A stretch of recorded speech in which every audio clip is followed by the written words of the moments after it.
Hoi hoi! In 5 stappen van een Surinaamse lapis naar een fusion cheesecake. Een prachtige tractatie met 5 lagen bestaande uit 5 verschillende smaken. In dit filmpje volgt de bereidingswijze van 2 verschillende taarten. Erg moeilijk is het maken niet van deze lapis cheesecakes. In ruil heb je mooie nagerechten met een heerlijke sensatie. Veel plezier ermee! Hoi hoi! Ken jij de Surinaamse pandan lapis al? Het is anders dan anders. Het is een pudding dat uit 2 lagen bestaat, een groene en een witte. De witte laag smaakt naar kokos en de groene naar pandan. De pandan lapis is een heerlijk zachte smaakmaker die op feestjes vaak als toetje geserveerd wordt. Ideaal na een pittige rijsttafel. Ik toon jou in deze video hoe je voor een perfect klontvrije versie kunt gaan en hoe jij dit comfortfood tot een showstopper kunt bombarderen door er een pandan lapis cheesecake van te maken. Je viert hiermee gelijk je Surinaamse roots en de westerse samenleving waar je in zit. Fijn toch? Bakvorm of een schaal met inhoud van ongeveer 1 liter. Bekleed de bodem met bakpapier als je de vorm moet beschermen bij het aansnijden. Vet de schaal in met een beetje olie, zoals zonnebloemolie of raapzaadolie. Verkruimel dan 100 gram biscuits met een deegroller of met je vingers en doe de kruimels in een schaal. Smelt 50 gram kokosolie in een pannetje. Roer de olie door de kruimels. Hevel deze massa over naar de vorm. Druk de bodem aan met een lepel en zet de vorm in de koelkast.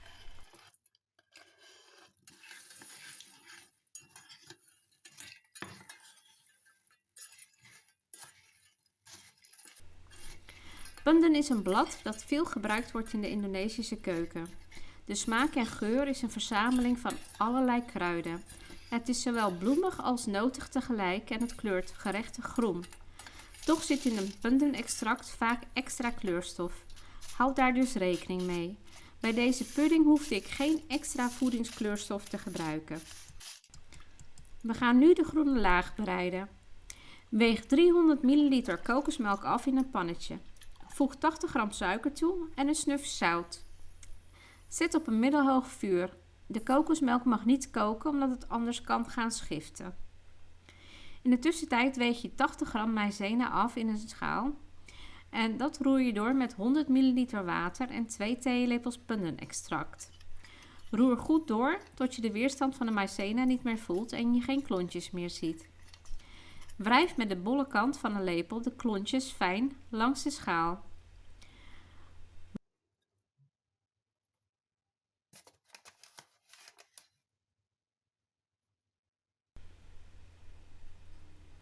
Ik gebruikte hier 80 gram maïzena per laag pudding.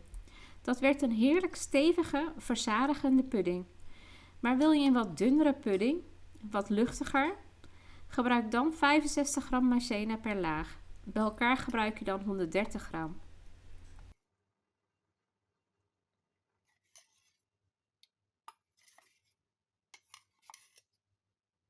Roer de kokosmelk door. Is suiker en zout opgelost en is de kokosmelk warm en komt er damp af? Roer dan zachtjes door de melk terwijl je in een dun straaltje de opgeloste maïzena toevoegt. Blijf roeren, want binnen een minuut verschijnen de eerste klontjes al op de bodem. Zet het vuur lager of uit en blijf roeren vanaf de bodem tot je een gladde pap hebt. Dit gebeurt al in de 2e minuut. En geen zorgen, want zolang je gestaag en rustig blijft roeren, krijg je geen klontjes. Deze pandan lapis cheesecake is het perfecte fusion food. Dit fusion recept is zacht, hard, romig, zoet en zuur tegelijk. Dit nagerecht zou dus dan ook niet misstaan. Het bestaat uit 5 lagen die allemaal een eigen onmiskenbare kleur, smaak en bite hebben. En samen is het onweerstaanbaar.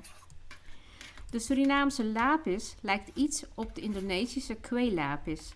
Maar er wordt ander meel gebruikt en de Surinaamse versie wordt niet gestoomd. De kue lapis werd door Javanen meegenomen naar Suriname.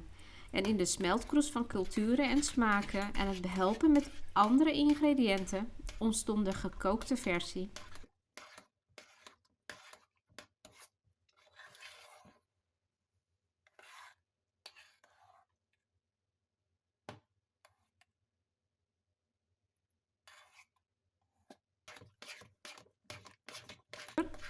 Haal de pan eventueel van het vuur om aanbranden te voorkomen.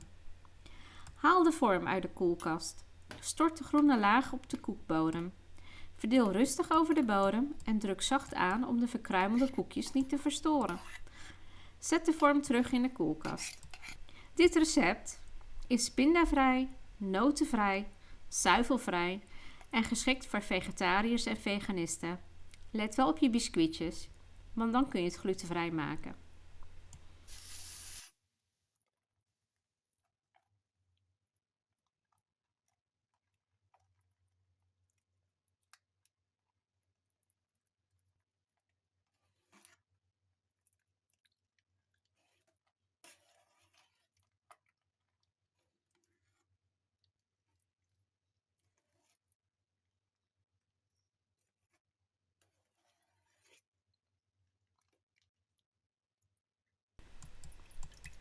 We gaan nu de witte laag bereiden. Weeg opnieuw 300 ml kokosmelk af in een pannetje. Voeg 80 gram suiker toe en een snuf zout. Zet op een middelhoog vuur en roer even door. Ook nu mag de kokosmelk niet koken. Weeg 80 gram maïzena af in een schaal en roer door met 100 ml water. Roer goed tot je de weerstand van de maïzena niet meer voelt en je geen klontjes ziet.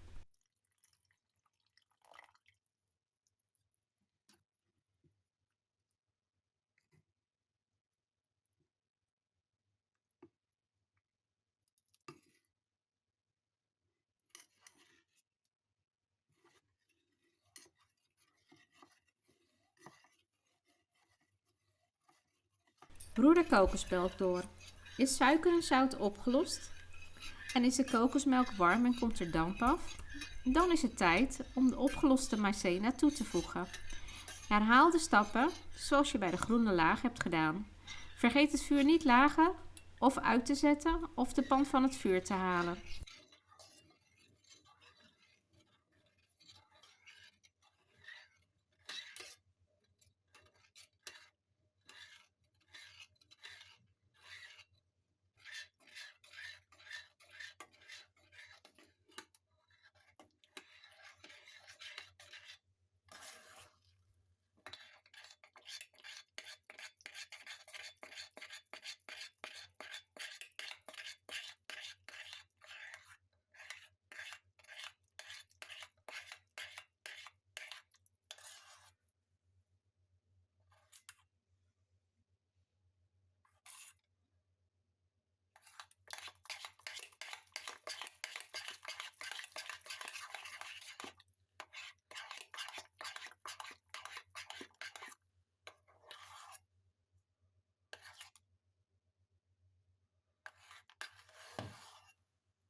Zo verbrandt de pap niet en krijg je geen klontjes. Nu haal je weer de vorm uit de koelkast en stort je de witte laag op de groene laag. Verdeel rustig over de eerste laag pudding, zodat de groene laag niet verstoord raakt.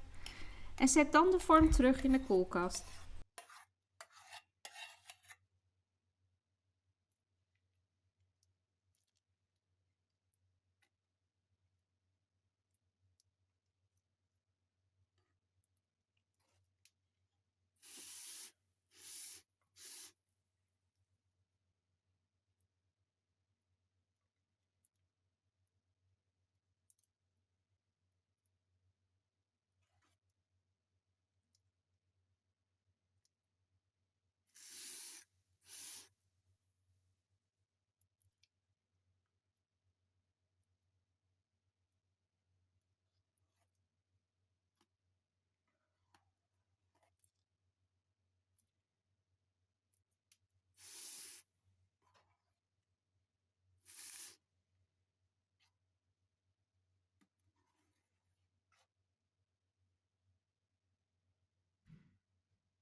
Een vruchtengelei kun je eigenlijk beter vooraf of tegelijkertijd met de pudding maken, want het scheelt tijd.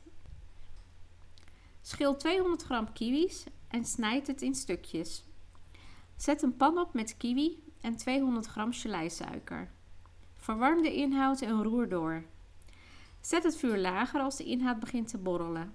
Laat een paar minuten doorkoken en zet uit. Laat de kiwijam afkoelen tot lauwwarm, anders loopt het in je pudding, tenzij je dat wilt, en stort het vervolgens op de pudding.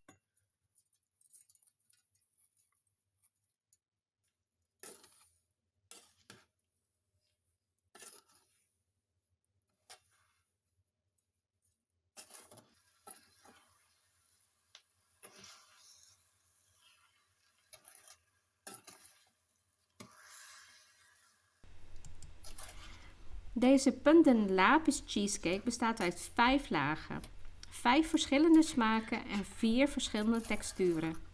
Hierdoor heb je een geweldige smaakbeleving en een waanzinnig dessert.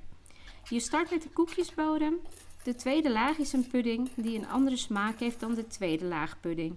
Dat is dan je derde laag. Dan krijg je een vierde laag, dat is gelei of jam. En de vijfde laag is een topping van geraspte kokos. Voor de bodem gebruikte ik biscuits die lekker kunnen kruimelen en bij de smaak van pudding en kokosmelk passen. Ik koos voor kandijkoeken. De donkere smaak past goed bij de pudding. Maar je kunt ook voor digestives kiezen, die worden vaak gebruikt voor cheesecakes. Of kies voor een glutenvrij product.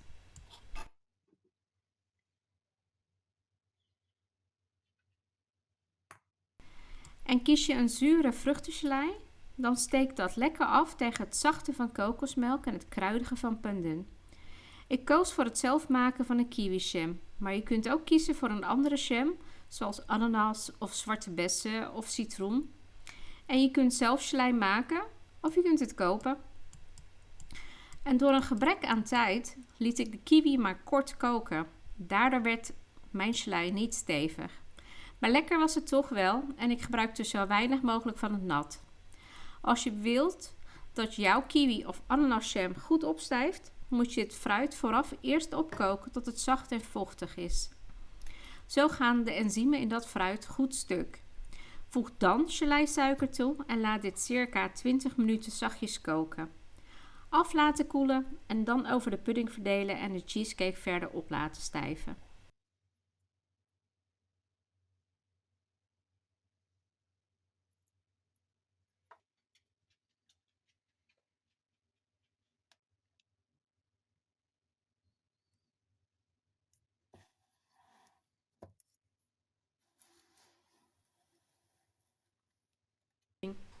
Strooi wat geraspte kokos over de pudding. En laat dan de pumpkin lapis cheesecake minimaal 3 uur opstijven. Haal de pudding uit de vorm en snijd aan. Geniet ze! Extra lekker met een kop jasmijnthee. De pumpkin lapis kun je natuurlijk ook zonder koekjeslaag en topping bereiden. De Surinaamse lapis is een kwestie van een pudding koken, in 2 kleuren scheiden en in een schaal storten. Ik maakte al eerder de Surinaamse lapis met rozensmaak. Die pudding is roze met wit en smaakt anders. Dat recept vind je ook op mijn pagina. En dit recept is niet moeilijk, maar de stappen kosten wel wat tijd. Dit recept is een no-bake dessert en een koelkasttaart. Het gaat dus niet de oven in, maar wordt gekoeld in de koelkast. Dit taartje is lekker, maar niet meer zoet. Voeg dus eventueel naar smaak meer suiker toe.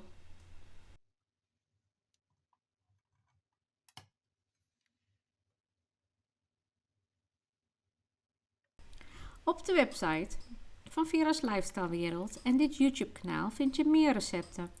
Soms fusion, soms authentiek, vaak gemakkelijk en altijd lekker van smaak. Help je mij het bereik van mijn video's te vergroten door ze te hypen met een like of een reactie? En word lid om op de hoogte te blijven van meer fijne gerechten. Het is allemaal gratis en dank je wel vast. Geniet van jouw dag en jouw eten waar mogelijk. Tot gauw weer!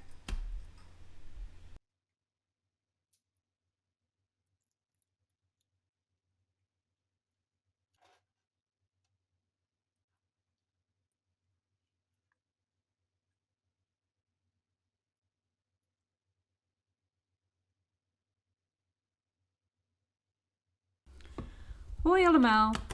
Het is kleurig, het is vrolijk en het is lekker. Dit fusion recept is absoluut de moeite waard als je houdt van Surinaamse lapis en dol bent op cheesecake.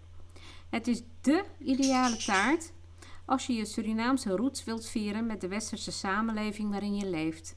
Je mag gezien en gehoord worden en je mag dat ook proeven op een bordje. Pak een bakvorm of een schaal.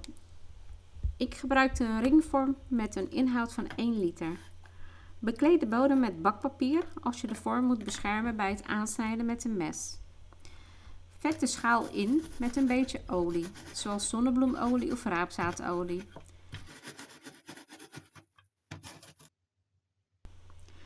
Verkruimel 100 gram biscuits met een deegroller en smelt 50 gram kokosolie in een pannetje. Roer dan de kruimels door de olie. Hevel deze massa over naar de vorm. Druk de bodem aan met een lepel en zet de vorm in de koelkast. Deze Surinaamse lapis cheesecake is het perfecte fusion food voor de smaakpapillen, want deze puddingachtige tractatie is zacht, hard, romig, zoet en zuur tegelijk. Qua kleur en qua smaak zou deze sensatie als een fantasy dessert ook niet misstaan. Het bestaat uit 5 lagen die allemaal een eigen onmiskenbare kleur, smaak en bite hebben. Samen is het onweerstaanbaar.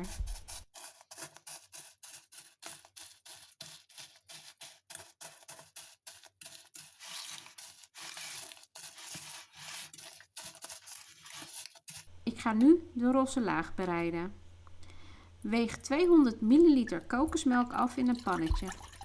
Voeg 25 gram suiker toe en een snuf zout. Zet het pannetje op een middelhoog vuur. Weeg in de tussentijd 50 gram maïzena af in een schaal en roer door met 50 ml water en 60 ml rozensiroop. Roer goed door tot je de weerstand van de maïzena niet meer voelt en je geen klontjes ziet. Wrijf met de bolle kant van een lepel de klontjes fijn langs de schaal.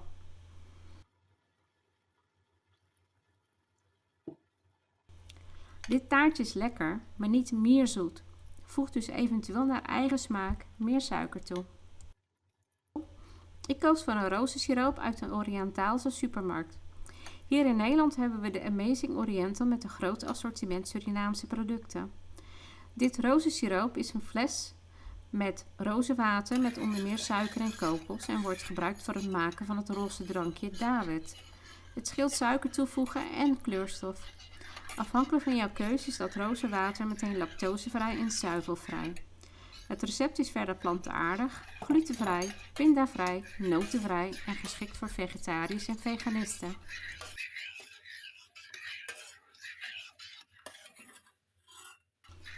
Roer de kokosmelk door. Is suiker en zout opgelost en is de kokosmelk warm en komt er damp af? De kokosmelk mag niet koken omdat het anders kan schiften. Roer zachtjes door de melk terwijl je in een scheutje de opgeloste maïzena toevoegt. Blijf roeren, want binnen een minuut verschijnen de eerste klontjes op de bodem. Zet het vuur lager of uit en blijf roeren vanaf de bodem tot je een gladde pap hebt. Dit gebeurt al in de 2e minuut. En geen zorgen, want zolang je gestaag en rustig blijft roeren zoals ik doe, krijg je geen klontjes.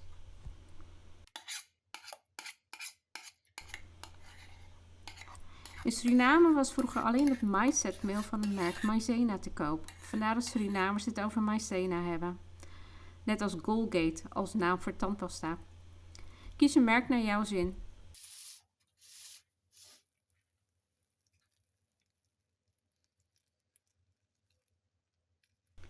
Haal dan de vorm uit de koelkast.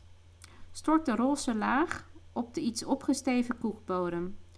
Verdeel rustig over de bodem en druk zacht aan om de verkruimelde koekjes niet te verstoren. Zet de vorm terug in de koelkast.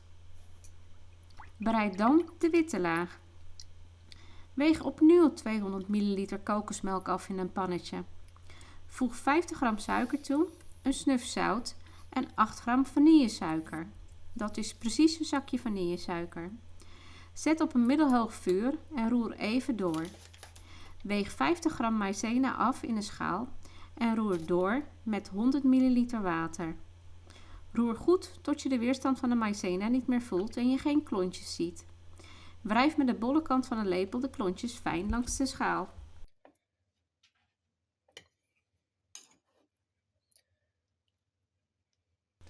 De Surinaamse lapis lijkt iets op de Indonesische kweelapis, maar er wordt ander meel gebruikt en de Surinaamse versie wordt niet gestoomd. Dit gerecht werd door Javaanse contractarbeiders meegenomen naar Suriname. In de smeltkroes van culturen en smaken en het behelpen met andere ingrediënten op drukke dagen ontstond de gekookte versie. Roer de kokosmelk door. Is suiker en zout opgelost en is de kokosmelk warm en komt er damp af? Dan mag zachtjes in een scheutje de opgeloste maïzena erbij. Blijf roeren, want ook hier verschijnen binnen een minuut de eerste klontjes op de bodem. Zet het vuur lager of uit en blijf roeren vanaf de bodem tot je een gladde pap hebt. Haal de pan eventueel van het vuur. Zo verbrandt de pap niet en krijg je geen klontjes.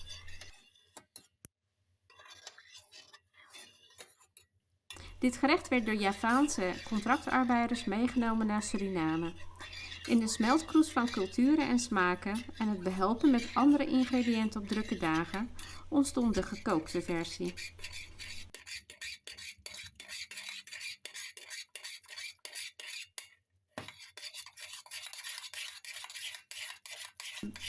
Voor deze cheesecake besloot ik alle 5 lagen een andere smaak te geven, waardoor je wat meer proeft. Het is lekker voor de smaakpapillen. En moeilijk is dit fusion recept niet.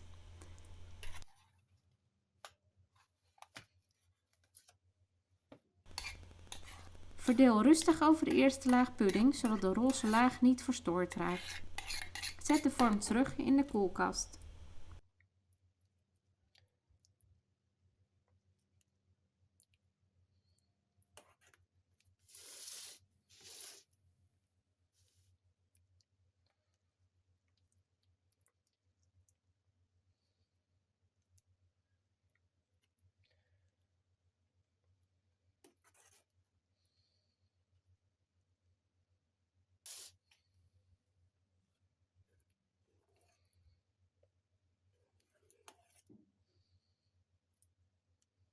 Kies een zure vruchtengelei, want het steekt af tegen het zachte van de vanille, kokosmelk en rozensiroop.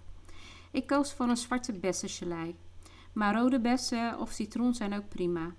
Je kunt ook zelf gelei maken door een vruchtensap te binden met een geleisuiker.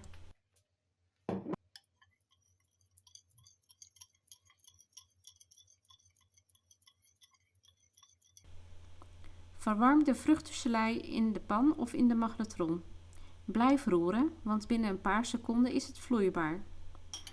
Stort dan de vruchtengelei op de witte laag pudding. Verdeel en laat de Surinaamse lapis cheesecake minimaal 3 uur opstijven.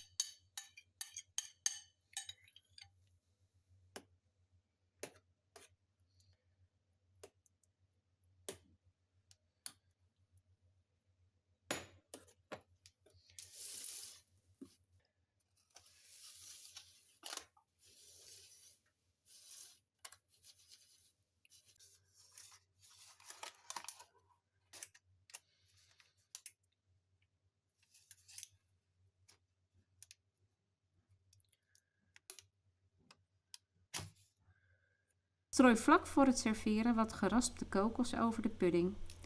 Haal uit de vorm en snijd aan. Geniet ze! Extra lekker met een glas orchade of dawet.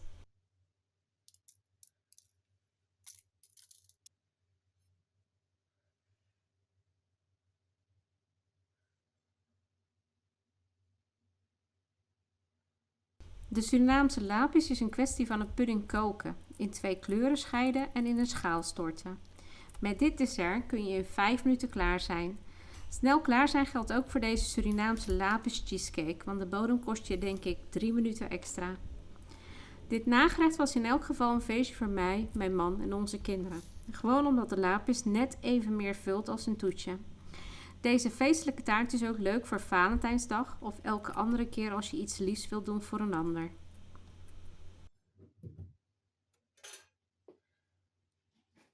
Op de website van Vera's Lifestyle Wereld en op dit YouTube kanaal vind je meer recepten. Soms fusion, soms authentiek, vaak gemakkelijk en altijd lekker van smaak. Help je mij het bereik van mijn video's te vergroten door ze te hypen met een like of een reactie? En word lid om op de hoogte te blijven van meer fijne gerechten. Dank je wel vast. Geniet van jouw dag en jouw eten waar mogelijk. Tot gauw weer!